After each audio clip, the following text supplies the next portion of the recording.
こんにちは、角川スキー総研の遠藤です。今日作るのはですね、これです。ユタティーポット。実はね、現物も今日持ってきてるんですけれども、メリタのごく普通のティーポットなんですけれども、コンピューターグラフィックスの世界ではとても有名なポットです。今日はこれを作っていきます。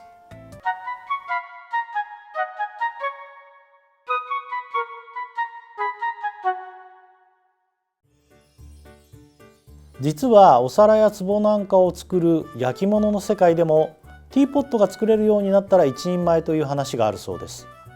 ティーポットは全体が深い器になっていてお茶を注ぐ口もある。持ち手があったり蓋があったり、茶碗やお皿に比べるととても複雑な作りになっている。空間トポロジー的にも実は興味深い物体だと思います。同じことはCG コンピューターグラフィックスの世界についても言えるんですよね。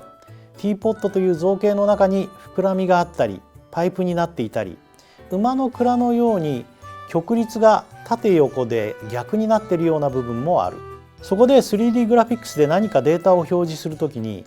これがきちんと表示できれば大丈夫と確認できる。その時に毎回同じデータを使えばグラフィックスの仕上がりを比較するのに役立つ。ということで標準的な 3D モデルのデータとして重宝されてきたのが今回作るこのユタティーポットをモデルにしたデータだったんですね。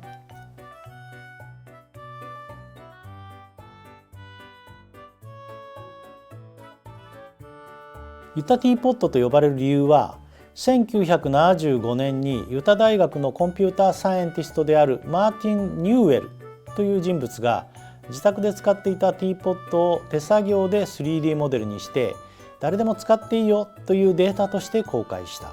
ニューウェルの名前を取ってニューウェルティーポットと呼ばれることもありますが、CG の世界ではただティーポットといえばこれを指すことになっている。それほど有名なんですね。下手なコンピューターやソフトウェアよりもこのティーポットの方がみんなお世話になっているし知っているというのがすごいと思います。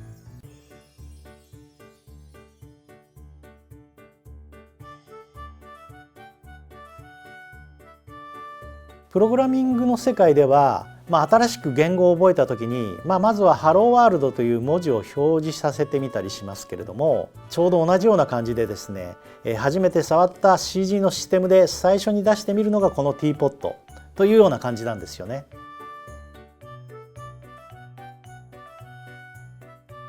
ということでできました。今回のブロックではそこまで厳密には作られていないんですけど、ユタティーポットのデータ、元になったメリタの製品の実物とは縦横比が違っている。これは当時のシステムの都合によるらしいです。